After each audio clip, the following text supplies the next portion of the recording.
사도행전 12장 1절부터 5절까지 말씀입니다. 5절 말씀인데요. 교독해서 한 번씩 읽겠습니다. 다시 제가 먼저 읽습니다. 그때 헤롯 왕이 손을 들어 교회 중에서 몇 사람을 해하려 하여 유대인들이 이 일을 기뻐하는 것을 보고 베드로도 잡으려 할세. 때는 무교절 기간이라.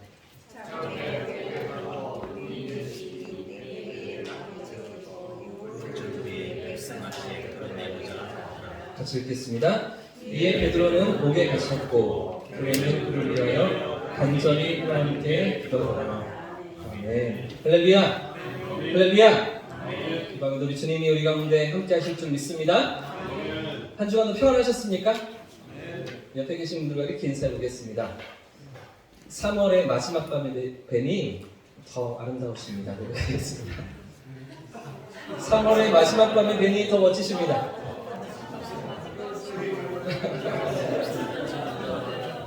보이시죠? 오늘 우리 가운데 함께 하시는 주님을 기대합니다. 오늘 말씀 속에 우리가 또 초대교회 기도의 모습을 함께 살펴보기를 원하는데요. 제가 오늘은 몇 장의 사진을 가져왔습니다. 사진을 좀 보시면서 같이 이렇게 말씀을 시작했으면 좋겠는데요. 준비하시는 동안 우리 계속해서 누가복음에 나타난 예수님의 기도를 살펴보았죠. 그런가 하면 그 기도를 닮은 초대교회와 또 성도들의 모습을 함께 우리가 확인하기도 했었습니다. 그런 기도 가운데 우리가 사도행전 12장의 사건을 함께 살피게 되는데요.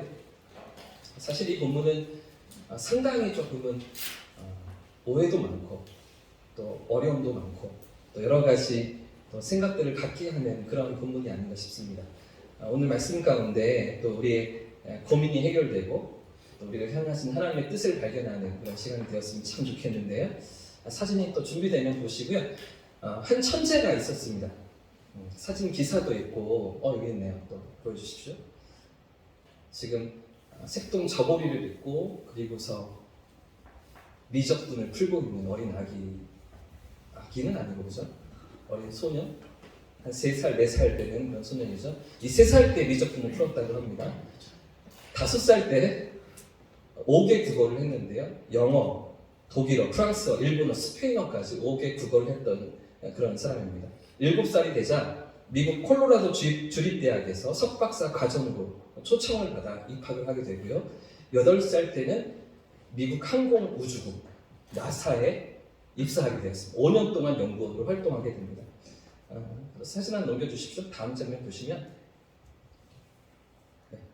되는기죠 이거?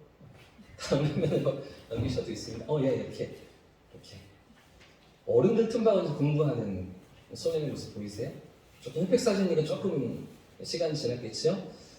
그리고 수많은 사람들의 찬사가 이어지는데요. 아인슈타인의 IQ를 능가한다. IQ가 210이었거든요. 이 정도 다 아시죠? 예. 그래서 놀라지 않으시죠? 네.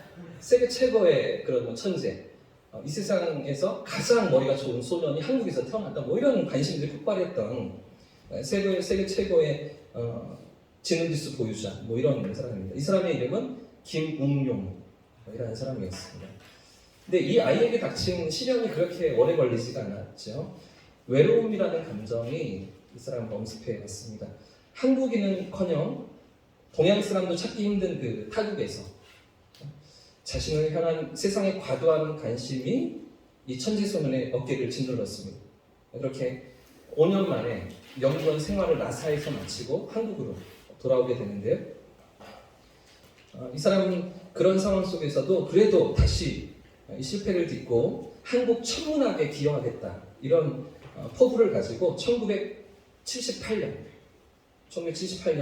16살의 나이로 다시 한국으로 돌아오게 됩니다.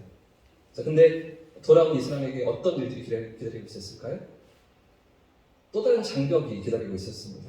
천문학을 연구하면서 배우기만 했지, 연구에 참여하기만 했지 어떤 학위도 없었던 이 소년에게 한국 사회는 졸업장을 요구하기 시작했습니다. 초등학교 졸업장, 중학교, 고등학교 졸업장이 하나도 없었거든요.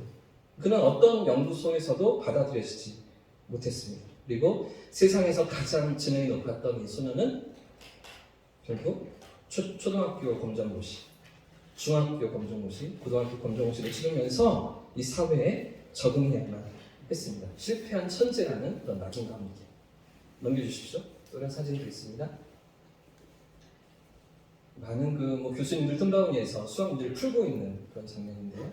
어렸을 때 이랬던 사람이 16살에 한국에 돌아와서는 검정고시를 봐야 하는 그런 신세가 되고 말았던 것입니다. 그리고 결국은 천문학과 이별을 하게 됩니다. 결국은 검정고시를 다 치르고 대학에 입학하게 되었는데 토목과에 입학하게 되고요. 결국에는 토목공학을 전공하고 토목과 교수가 되었습니다. 나사에서 5년 동안 연구했던 건 다 물거품이 되고요. 다 사라지고요. 그것과는 전혀 상관없는 나중에는 교수님이 되었다가 또 공공기관의 공무원으로 살아가는 김웅용 씨 검색하면 나오십니다. 지금 살아 계십니다. 몇 번 매스컴에 나오기도 했던 그런 사람이죠. 결국 사람들의 기억 속에서 잊혀지고만 천재였죠. 자, 그런가 하면 또 한 명의 천재가 있습니다. 넘겨주십시오. 또 다른 천재가 우리나라에 또 한 사람이 더 있는데요. 송유근이라는 아이가 있습니다. 이런 아이도 있는 거죠. 이 아이 역시 5살 때 미적분을 풀었다고 합니다. 그리고 7살 때 양자역학을 이해했다고 하는데요. 양자역학이 뭔지는 저도 모르겠습니다. 7살 때 이해했답니다. 그리고 8살에 대학을 입학한 합격증을 지금 들고서 인하대학교 입학한 그 사진을 찍은 건데, 시작은 이 김웅용 씨와 아주 비슷했죠. 아주 비슷하게 천재소년의 삶이 시작되었습니다. 11살 때 과학기술연합대학의 천문우주과학 석박사 과정으로 입학하게 되고요. 또 사람들은 국내 최연소 박사 탄생을 기대하게 됩니다. 넘겨주세요.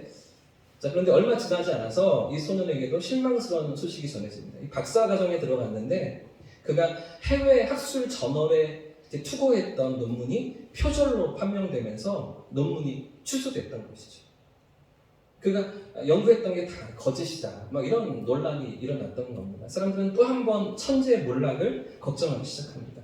김웅용 씨와 똑같이 실패한 길을 걷는 것은 아닌가? 그러면서 이 아이에 대해서 걱정하기 시작했는데, 그런데 이 아이는 달랐어요. 넘겨주세요.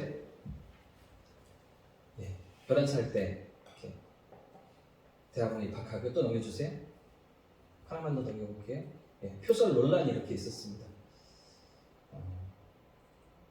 최연소 박사를 꿈꿨는데 온 세상이 기대했는데 그게 물거품이 되는 거 상황들. 그런 가운데 송영근은 뭐라고 얘기했냐면, 논문 표절을 지적하는 사람들에게 이렇게 말했습니다.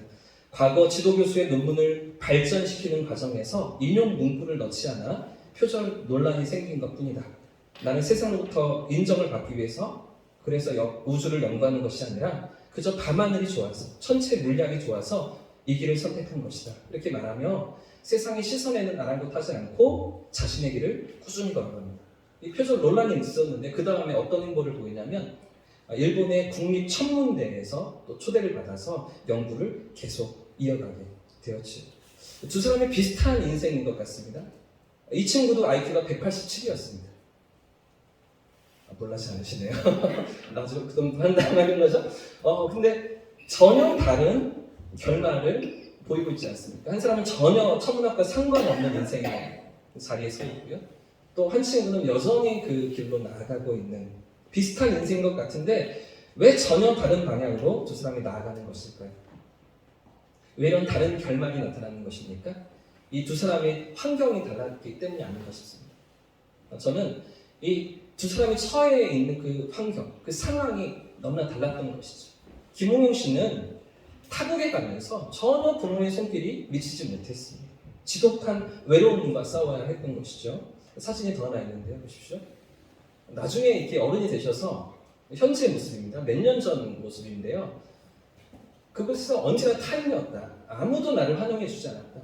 어린 나를 이렇게 도와주려 하거나 또 이렇게 지켜주려 하는 사람들이 전혀 없었다. 이런 지독한 외로움 속에서 결국에는 그 천문학을 포기해야 됐던 이런 경험을 고백하는 모습이고요.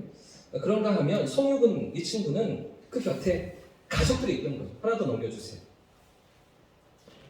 또 이 학생을 안타까워하면서 지켜주던 이렇게 조금 퉁퉁하신 분이, 양복을 입으신 분이 교수님이신데요. 과학기술연합대학의 교수님이 늘 이 친구를 이렇게 지켜주고 보호해주고 길을 알려주면서 계속해서 이 길을 갈 수 있도록 도와주는 교수님이 가족들이, 사랑하는 사람들이 곁에 있었던 것이죠. 왜 결말이 달랐는가? 환경이 그만큼 중요하다는 것이죠. 그만큼 내 주위에 누가 있는가, 누구와 함께 있는가, 이런 것들을 생각하게 하는 그런 사건들인 것 같습니다. 오늘 본문에도 사실은요, 이 사진들을 보여드리고 기사를 소개해드리는 이유는 이와 비슷한 두 사람이 오늘 본문에 등장하고 있습니다. 똑같은 모습의 두 사람이 등장하고 있는데요. 우리가 잘 아는 두 사람 누구입니까? 한 사람은 2절에 등장하는 야고보이죠. 또 한 사람은요, 3절에 등장하는 베드로입니다. 야고보와 베드로, 이 두 사람이 등장하고 있는데 이 둘은 예수님의 제자였죠. 한날 한시에 부르심을 받았습니다. 늘 예수님 곁에서 3년 동안 따라다니면서 한 번도 예수님 곁을 떠난 적이 없는 그런 최측근에 있던 제자들이었죠. 자, 근데 문제가 무엇입니까? 이 야고보에게 베드로에게 일어난 문제가 무엇입니까? 오늘 보면 사도행전 12장을 열어보니까 이 두 사람의 차이가 전혀 다른 삶의 모습이 나타나고 있었다는 것이죠. 예수님 부활하시고 승천하신 이후에 초대교회를 향한 헤롯 왕의 핍박이 시작될 때에 이 두 사람의 운명이 완전히 달라지고 있는 것인데요. 자, 오늘 본문에서 야고보가 죽습니다. 순교를 당합니다. 자, 그런데 베드로는 어떻게 됩니까? 베드로 감옥에서도 살아남게 됩니다. 그리고 오랫동안 사역을 이어가게 되는 것이죠. 자, 이유가 무엇일까요? 왜 야고보는 죽고 베드로는 살아남는 것입니까? 여러분, 이게 좀 이해가 되십니까? 이 부분에 대해서 생각해 보셨습니까? 왜 하나님은 야고보를 죽도록 내버려 두시고 베드로는 건져내시는 것입니까? 이유가 무엇입니까? 저는 한참 동안 이 대목이 이해가 되지 않았습니다. 왜 같은 제자인데 한 제자는 살려주시고 한 제자는 버리시는 것인가? 야고보가 억울하지 않았을까요? 도대체 이유를 알 수가 없는 것이죠. 여러분 생각이 어떠십니까? 왜 하나님께서 차별하시는 것일까요? 베드로는 훌륭하고 야고보는 그렇지 않았기 때문일까요? 베드로는 사랑하시고 야고보는 사랑하지 않으시기 때문에 그런 것입니까? 자, 12장을 계속해서 읽어보면 지금 베드로는 정말 기가 막힌 기적을, 탈출을 경험하게 됩니다. 6절 말씀에 이렇게 기록되어 있는데 6절 말씀 같이 한번 읽어보겠습니다. 시작!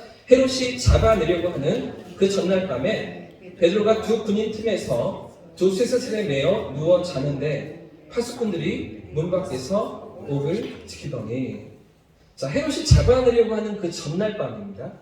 이제 베드로를 죽이려고 하는 그 전날 밤에 바로 그 직전에 이제 날이 새면 목이 날아가는 그런 상황인데 하나님은 천사를 보내셔서 베드로를 건지시고 그의 생명을 구출하셨던 것이죠. 자, 근데 문제는 야고보는 어떻게 되었습니까?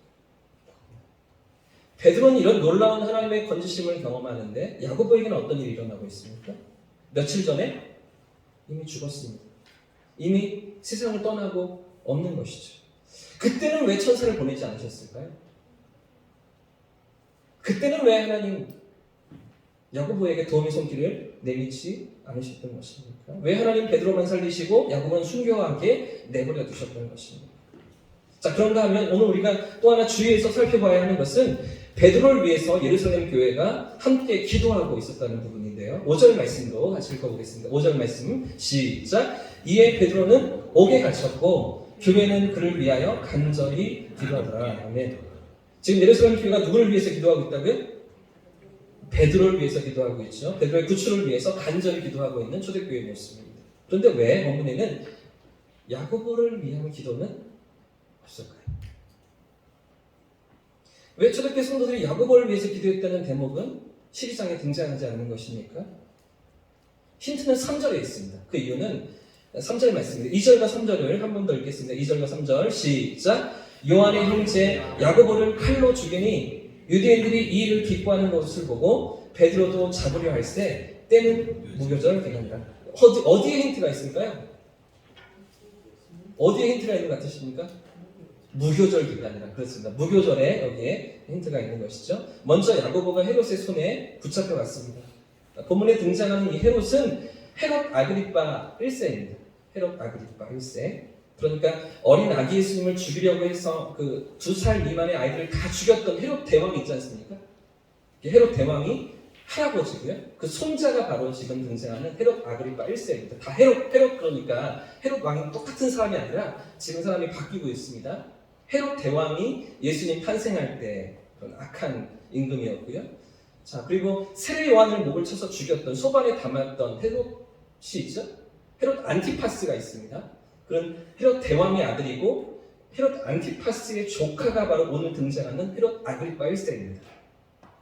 자, 그러니까 이 악한 계보가 이어지는 건데요. 예수님에 대해서 계속해서 적개심을 가지고 그리스도인들에 대해서 핍박하고 있는 이런 헤롯 아그리파 1세가 야고보를 먼저 잡아다가 목을 베고요. 순교의 제물이 되었고요. 그 모습에 기뻐하는 유대인들을 보면서 헤롯은 또 다른 교회 수장이었던 베드로까지 잡아 죽이려고 했던 것이죠.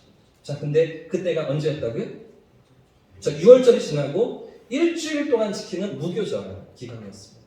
7일간 지키는 무교절. 이 명절 기간에는 어떤 일도 할 수가 없는데요. 법적으로 율법으로 심지어는 사형 집행도 해서는 안 되는 어떤 계약도 개인적인 일도 해서는 안 되지만 공식적인 업무도 다 멈춰야 되는 아무것도 할 수가 없는 기간이었기 때문에 그래서 베드로를 받아두고서 기다려야만 했던 것입니다. 자, 그러니까 무슨 이야기입니까? 예루살렘 교회가 미처 야고보를 위해 기도할 시간이 없었던 것이죠.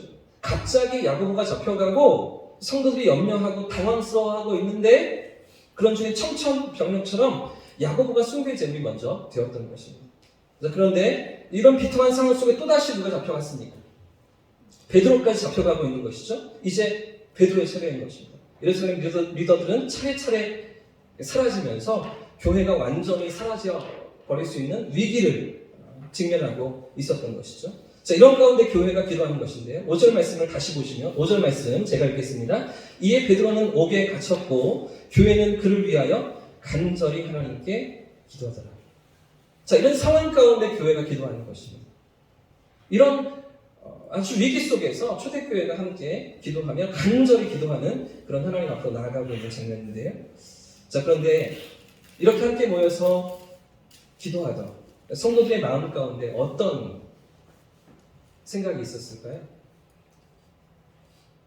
이렇게 베드로의 구출을 위해서 기도하던 초대교회 성도들의 마음속에 어떤 두려움이 있었을까요? 이제 이 무교절 기간이 다 끝나면 7일이 다 지나면 누구 역시 채용되는 것입니까? 야고보가 죽었잖아요. 야고보가 순교의 제물이 되었잖아요. 자, 7일이 지나면 베드로 역시도 하나님의 부르심을 받는 것이죠. 그렇게 염려하고 있었던 거죠. 그렇게 초대교회 수장들이 교회를 떠날 것을 두려워하고 염려하는 성도들의 상황이었던 것이죠. 그런데 그럼에도 불구하고 예루살렘 교회가 지금 무엇을 하고 있습니까? 이런 위기 속에서 그들이 지금 모여서 무엇을 하는 것입니까? 기도하고 있는 것이죠. 간절히 기도하면서 하나님 앞으로 나아가고 있는 것입니다. 자, 이런 그들을 향한, 이런 초대교회를 향한 하나님의 뜻이 무엇일까요? 예루살렘 교회와 성도들 향해서 하나님은 어떤 뜻과 계획을 가지시고 이런 위기를 허용하셨던 것입니까? 자, 생각해 보십시오. 왜 하나님은 야고보가 순교하도록 내버려 두셨을까요? 왜 하나님은 베드로가 잡혀가도록 그냥 허용하신 것입니까? 이렇게 잡혀있는 베드로를 향한 하나님의 계획은 무엇입니까? 이런 비통한 상황을 감당해야 되는 예루살렘 교회는 하나님께서 어떤 계획을 가지고 계신 것입니까? 이렇게 기도하고 있는 성도들이, 베드로의 구출을 위해서 간절히 부르짖고 기도하는 성도들이 그 하나님의 뜻이 보였을까요? 하나님이 어떤 계획을 가지시고 그들을 인도해 가고 계시는지 그들이 깨달았겠습니까? 하나님의 어떤 섭리와 경륜 속에서 이 모든 상황들을 허용하시는지, 야고보의 순교와 베드로의 잡힘과 또 초대교회를 향한 모든 핍박을 하나님이 어떤 계획 가운데 그렇게 허용하시는지 그들이 다 이해할 수 있었을까요? 그렇지가 않죠. 아마 그 상황 속에서는 다 알지 못했을 것입니다. 숨겨진 어떤 뜻이 있는지, 어떤 계획이 있으신지 다 이해되지 않았을 것입니다. 그런데도 불구하고 예루살렘 교회 성도들이 무엇을 하고 있습니까? 함께 모여서 기도하는 것이죠. 함께 엎드려 기도했던 것입니다. 다 보이지 않아도, 이해되지 않아도 무교절 7일이 다 지나가던 중에도 어떤 징조가 없습니다. 어떤 응답의 기미도 보이지 않습니다. 그런데 하나님의 응답이 나타날 때까지 하나님이 이루시고 하나님이 움직이실 때까지 간절히 기도하며 부르짖었던 것이죠. 자, 어디서 그것을 알 수 있냐면 보십시오. 오늘 본문 밑에 12절 말씀인데요. 12절 말씀 같이 읽겠습니다. 시작. 깨닫고 마가라하는 요한의 어머니 마리아의 집에 가니 여러 사람이 거기 모여 기도하고 있더라. 지금요. 베드로가 풀려나서 지금 사람들을 찾아가고 초대교회 성도들 기도하는 자리로 가는 모습인데요. 자, 근데 그때까지 그들이 뭐 하고 있습니까? 지금 그들이 모여서 뭘 하고 있는 것입니까? 그렇죠? 아까 6절 말씀에 헤롯이 잡아 내려고 하는 그 전날 밤에, 그죠? 그 마지막 밤입니다. 이 밤만 지나면 베드로까지 순교하고 마는 것인데요. 그 마지막 순간까지 초대교회 성도들은 무엇을 하고 있었다고요? 함께 모여서 기도하는 것입니다. 가능성이 없어 보이는데도 이제 몇 시간만 지나면 베드로 역시 순교 당하는데도 그 마지막 순간까지 함께 엎드려 기도하는 것이죠. 끝까지 기도하는 성도들의 모습을 오늘 사도행전 12장은 우리에게 보여주고 있는 것입니다. 사랑하는 여러분, 이 본문이 우리에게 무엇을 교훈하고 있습니까? 오늘 이 사건이 우리에게 무엇을 가르쳐주고 있습니까? 두 가지인데요. 첫 번째는 잘 들어보십시오. 하나님께서 우리의 모든 기도를 다 이루어 주시지는 않는다는 것이죠. 하나님께서 우리의 모든 기도를 다 이루시는 것은 아니라는 겁니다. 우리의 모든 기도가 우리의 뜻대로 다 이루어지지 않는다는 것이죠.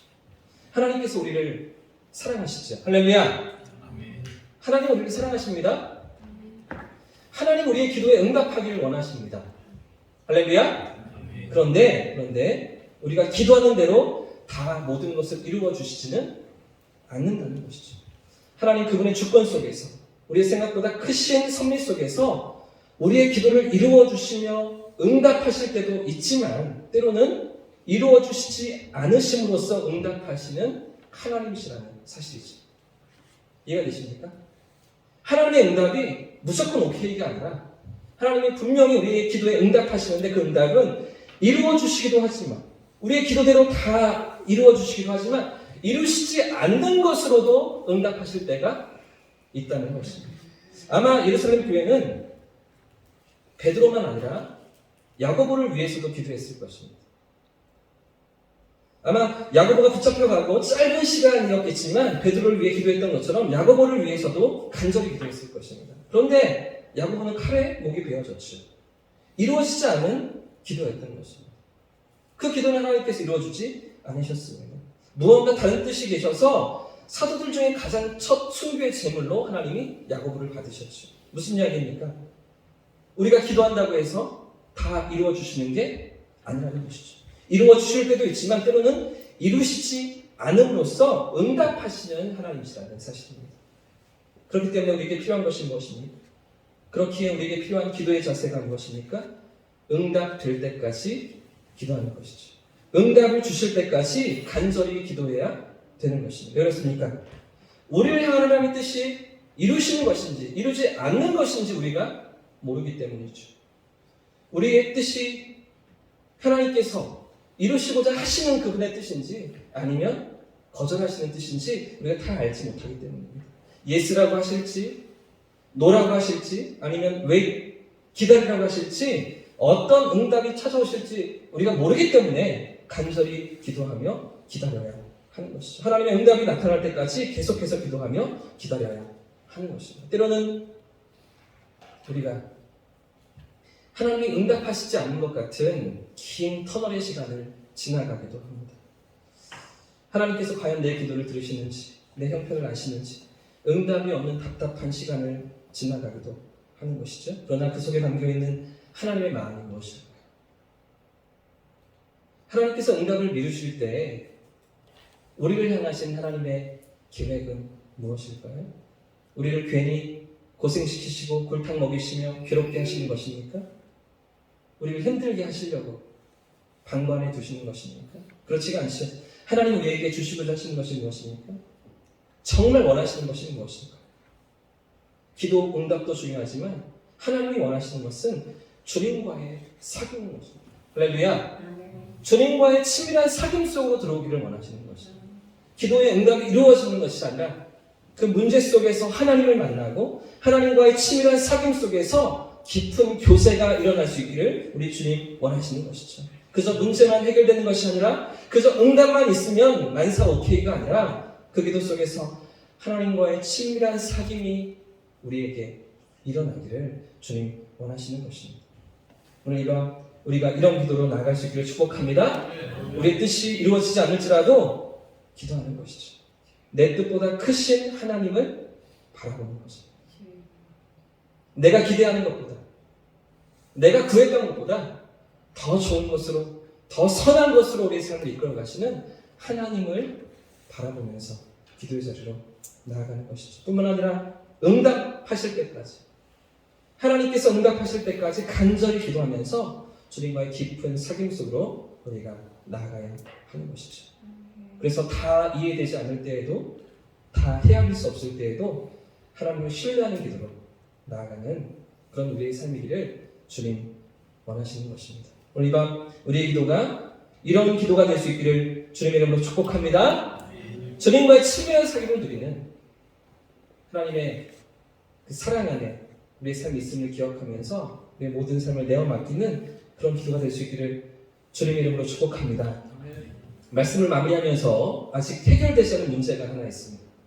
제가 처음 설교를 시작하면서 드린 질문인데요. 기억나십니까? 그럼 왜 야고보는 데려가시고 베드로는 남겨두신 것입니까? 왜 야고보는 사도들 중에 가장 첫 순교의 열매가 되게 하시고 베드로는 이런 위기 속에서도 가장 오랫동안 살아남아서 사역을 이어갈 수 있도록 하나님 그렇게 건져내시는 것입니까? 이유가 무엇일까요? 같이 따라해 보겠습니다. 사명 때문에. 한 번 더요. 사명 때문에. 이 사명 때문인 것이죠. 야고보가 먼저 데려가심을 당했던 것은 사명을 다 마쳤기 때문입니다. 아직 베드로가 남겨진 것도 이 사명이 그에게 남아 있었기 때문이죠. 언젠가 이 부분을 더 자세히 나눌 기회가 있을 텐데요. 야고보는 달려갈 길을 다 마쳤던 거죠. 사도행전 12장까지 오면서 그에게 맡겨진 하나님 기대와 그 부르심을 다 감당했던 것이죠. 그런가 하면 베드로는 아직 달려갈 길이 남아 있었던 것 같습니다. 사실 베드로가 조금 더 생명이 연장된 것 같지만 저는 생각해 보십시오. 베드로의 마지막 역시 어떠합니까? 야고보와 별반 다르지가 않죠. 베드로 역시 십자가에 못 박혀 순교합니다. 주님처럼 똑같이 달릴 수가 없다고 이야기하면서 거꾸로 매달려 순교하는 그런 베드로의 모습이죠. 베드로 역시 야고보와 마찬가지로 순교의 제물이 되었습니다. 오늘 우리가 이 땅에 살아남은 이유가 무엇입니까? 왜 하나님은 우리의 삶이 오늘 이곳에 있게 하시는 것입니까? 우리에게 기대하시는 것이 과연 무엇입니까? 이 밤에도 우리를 향하신 주님의 부르심이 무엇인지를 깨닫고 발견하는 복된 기도의 자리가 되시기를 예수님 이름으로 축복합니다. 내 뜻보다 크신 하나님, 더 깊은 사귐으로 우리를 부르시는 그 하나님, 사명의 길로 이끄시는 하나님 앞에 이 밤 나아가는 저와 우리 모두의 기도가 될 수 있기를 축복합니다.